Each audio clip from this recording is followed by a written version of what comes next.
Hi everyone, this is Dr. Nitin Choda with Ignition Time and welcome to my channel. Thank you so much for making our channel one of the fastest growing channels on YouTube for personal finance, for politics, for stimulus news, for unemployment benefits. My goal is to present you with news that is bipartisan, with news that allows you to make better decisions and with news that helps you in your financial future. I can tell you that the next 2 months are going to be very intense. Unfortunately, at this moment, it seems like they'll be very contentious. I always see the glass as half full and not half empty. So I'm still hopeful that there can be a positive outcome out of all of this craziness. I hope that the two sides can somehow come to a consensus. I hope that we can have a peaceful election. I hope that we can have a peaceful result, whatever that is. And I hope that all the stress can be behind us. I hope that I'm talking to you about how to grow money, how to invest money, because that honestly is my strength. That is how I can add the most value to our community. But I know that right now the immediate need for our viewers and subscribers is, am I going to get the stimulus money? Am I going to get the unemployment benefit? Will there be a second stimulus package? I get it. I respect it. I care for you and I'll provide you with that information. But I do want to be able to play to my strengths, honestly, which is how to make money, how to save money, how to invest money. And that is what you'll see more and more of in our channel. Speaking of that, make sure you check out the playlist on the Financial Freedom series. You'll definitely get a lot of value out of that. There's a playlist on new career opportunities, so definitely check that out. In this video, I'll give you the latest status of the stimulus negotiations, and this is brand new information. This actually just came out, and you'll see this article on your screen from Bloomberg.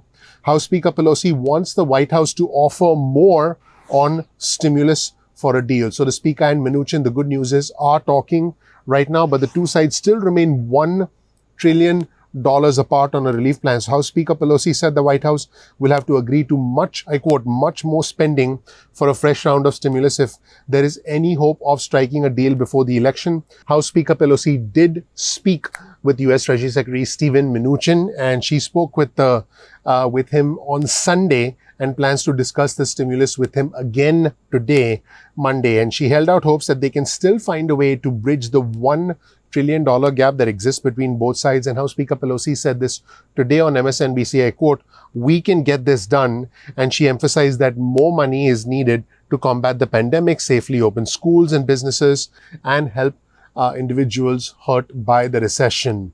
And House Speaker Pelosi said, I quote, "When he's ready to come back to the table, we're ready to have the conversation.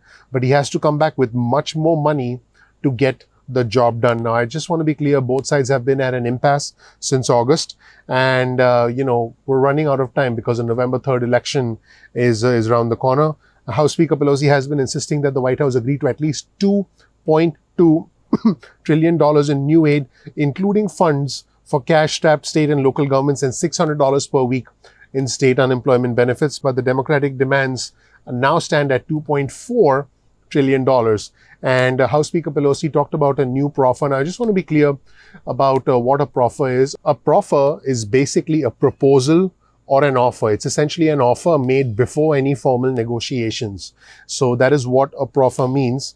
And the president has been open to a bill right in the range of $1.5 trillion, which is significantly higher than the $650 billion that was put forth by the Republicans. And in the past 24 hours, House Speaker Pelosi said on CNN State of the Union that she and the Democrats would be making a new proffer in the negotiations and that details would be outlined in a draft bill that they will be ready to vote on, even if there is no deal. Now, just to be clear, if the House votes on a new bill, but that doesn't go forward in the Senate, it doesn't really mean anything to you. It doesn't really mean anything to me, because that is not going to mean more stimulus checks. It's essentially going to be another symbolic gesture. So let's hope that this is not a symbolic gesture, that this is more than that, and this becomes actual money in the bank, because I know my viewers and subscribers are struggling. I know that, everyone needs quick cash now, and I know that you need money to pay your rent, to put food on the table, to keep the lights on. In fact, here's another article on your screen, and this is from the Financial Times.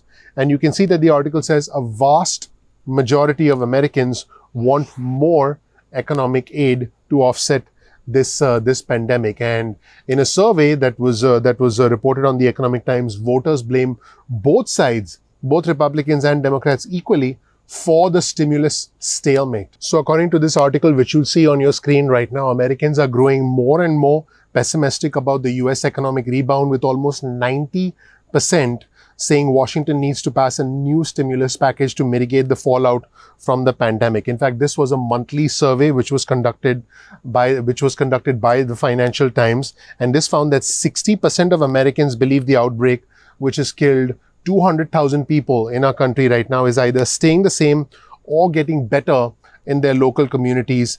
And this is actually a slightly more optimistic outlook than we've had in the past. But this optimism has actually been tempered by fears about the economy and about the state of the economic fallout that we are now experiencing. As we, as citizens, as consumers, come to terms with this pandemic, as we start to see the world around us changing, as we start to see essentially the rich being able to continue their remote jobs, whereas individuals who are in low income or middle income jobs like travel, hospitality, entertainment, leisure, hotels, as we start to see individuals in those industries get impacted forever, we're starting to understand the full impact of this pandemic. In fact, what the Financial Times says is that optimism has been tempered by renewed fears about the country's financial situation, with 42% now saying that they were more worried about the economy than public health, which is a 9-point jump from a month ago. In fact, if you take a look at this chart on your screen, it will show you the increasing percentage of voters concerned with the economic fallout associated with this pandemic. So the dark blue section is a concern about public health, and the light blue section is a concern about the economy. As you can see, more recently, if you look at the middle of September, you'll see that the concerns about the economy have gone up, whereas concerns about public health have actually gone down. In other words, we're starting to feel more and more safe, but we're starting to feel less and less stable financially and economically. And this particular poll, was pretty detailed. In fact, here's another chart on your screen right now about the optimism felt by voters about about the state of the pandemic. And the question was asked, over the next month, do you think the pandemic in your community will get better, which is the dark blue line? And by the way, you can start to see that that's ticking up right now. So we are starting to feel a lot more confident about public health. Will it stay the same? That's the pink line, which also, by the way, is ticking up if you take a closer look amongst Democrats, Independents, and Republicans, which is extremely interesting. Or will it get worse, which is the light blue line? And you can see across Democrats, Republicans, and Independents, that line that says that it'll get worse is actually on the decline. Fundamentally, we're starting to feel safer. We're starting to feel that this is less of a public health crisis, but this is indeed becoming more and more of an economic crisis. In fact, here's another chart on your screen, and the question was asked, gender split in whether voters feel better off than 4 years ago. Percentage saying they feel much or somewhat better off since President Trump became president. And amongst Democrats, what is really interesting, according to this particular poll, is men reacted differently from women. And this is actually more so amongst Republicans, which is fascinating stuff, to say the least. So amongst Democrats, the share of Democratic men saying that they are better off has gone up from 21% from 7%. In other words, Democrats are starting to say more and more, Democratic men are starting to say more and more that they feel much or somewhat better since the president became the president. And Republicans, more and more Republican men are also starting to feel that way.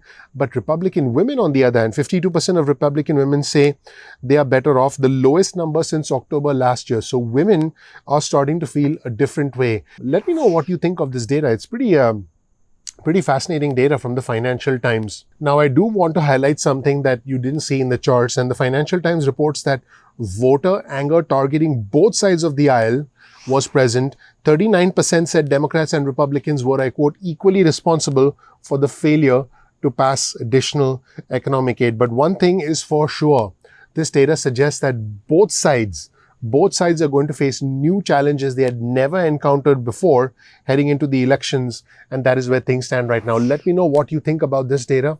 It's very clear that there needs to be some sort of stimulus package passed. I hope that House Speaker Pelosi and the President can see eye to eye and can come together. Let me know in the comment section below what you think. And please share this video with friends and families, because The tide is shifting. Things are gradually turning. I can tell you one thing I have personally noticed in my neighborhood. In 2016, there were a lot of signs everywhere.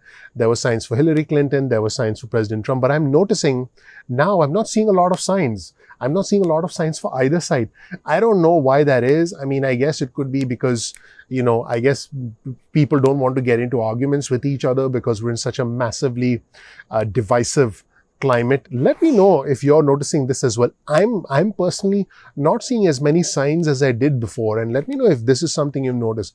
There's something going on. There's something brewing, and regardless, I'm hoping that the two sides can see eye to eye and come to a consensus. And let's see where things stand. Let me know what you think in the comment section below. Also, please share this video with friends and family. If you don't know anything about me, please check out my video. You learn about who I am, what my journey has been like, and why you should listen to me. We release videos at 2 p.m. East Coast time most days of the week. That's 2 p.m. East Coast time. If you want to get notifications from us, get your cell phone out, send a text message with the word ignition or with the word time to 70,000. That's 70000. You can get added to our SMS alerts list. You can also get added to our email list. Go to ignitiontime.com/alerts. Once again, that's ignitiontime.com/alerts. You'll get added to our email list. You can opt out of the emails at any time.